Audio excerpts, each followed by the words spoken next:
Perkenalkan, saya dari Sari Ciliwu. Di sini saya akan mempresentasikan hasil dari judul saya, yaitu Electronic Payment Perbankan pada UMKM.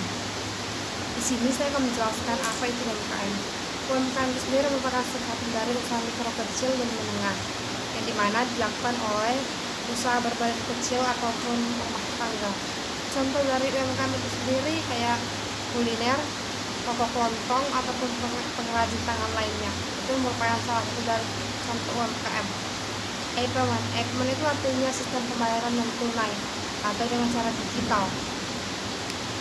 E-payment ini faktor pendukung utamanya itu adalah internet yang stabil. Jadi jika pengguna e-payment tidak memiliki internet yang stabil, maka e-payment tidak dapat berjalan. E-payment sendiri merupakan kartu pembayaran non tunai yang biasanya dikeluarkan oleh startup kekinian atau bisnis di era digital.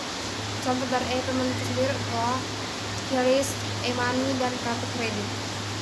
QRIS ini yang baru-baru ini dikeluarkan oleh Bank Sentral Indonesia, yaitu Bank BI, yang dimana cara penggunaannya cukup simpel, yaitu men-scan. Kita hanya perlu men-scan tanpa harus mengetikkan kode kita, lalu sistem pembayaran akan terjadi. E-money ini sering kita lihat contohnya kalau kita pergi ke minimarket. Biasanya mereka akan menawarkan kartu kepada kita untuk masukkan koin-koin kita ke dalam, dan suatu saat nanti koin ini dapat kita gunakan kita tukar ke barang tertentu. Yang kedua ada kartu kredit. Kartu kredit ini sama seperti e-money, cuma perbedaannya kartu kredit ini setiap bulannya dikenakan bunga 2-3% per bulan. Sedangkan e-money itu tidak ada bunga, mereka gratis, penggunaan e-money gratis. Pada judul saya kali ini saya akan lebih fokus pada QRIS, yang dimana di sini saya pertama akan bahas apa itu kekurangan dari QR payment. Kekurangan dari QR payment itu sendiri pada jaringan internetnya, yaitu seseorang yang menggunakan QR, jika jaringan internetnya tidak stabil, maka QR tidak akan dapat berjalan lancar. Terus yang kedua dari segi tempat, tidak semua tempat menyediakan sistem pembayaran QR, karena sistem pembayaran QR ini tergolong baru di Indonesia dan cukup awam bagi masyarakat UMKM. Mereka masih cukup takut menggunakannya, apalagi kita tahu UMKM itu rata-rata berada di usia 35 tahun ke atas. Jadi mereka tentang teknologi, mereka masih terlalu awam mengenai apa itu QR. Terus keuntungan dari QR itu sendiri, QR itu sendiri tuh cara pembayaran itu simple, mudah. Kita hanya memerlukan smartphone dengan jaringan internet yang stabil, lalu kita hanya perlu men-scan-kan kode kita, barcode kita. Terus yang kedua, prediksinya nih ya, QR ini di masa depan bakal sering digunakan, karena sekarang kita ini adalah generasi 4.0 atau generasi digital, yang dimana kalau di masa depan apa-apa yang kita gunakan pasti berbau digital. Jadi di masa depan QR bakal melambung tinggi.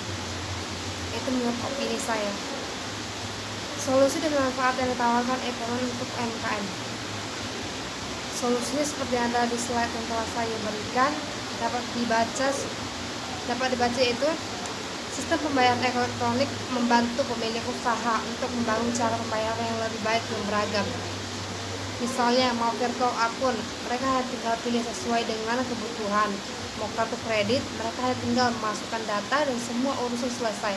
Selain itu, fitur integrasi juga menjadi fitur utama yang juga dimiliki oleh pembayaran elektronik yang dapat membantu pelaku usaha untuk menghubungkan data dengan pembukuan mereka. Manfaat dari e-payment untuk UMKM sendiri itu sederhana.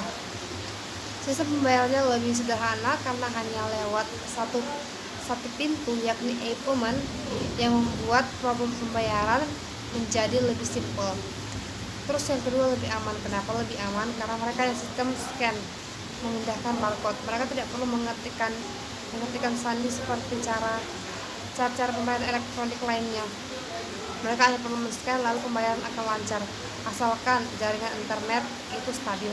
Yang kedua, fleksibilitas. E-payment ini fleksibilitas, yaitu kita dapat melakukannya di mana saja, dan si pelaku UMKM sendiri dapat mempromosikan dagangannya tanpa harus bertemu dengan pembelinya, dan pembelinya dapat melakukan sistem pembayaran tanpa harus bertemu dengan pelaku usaha sendiri, yaitu UMKM. Sekian dari presentasi saya. Terima kasih. Mohon maaf bila ada kekurangan.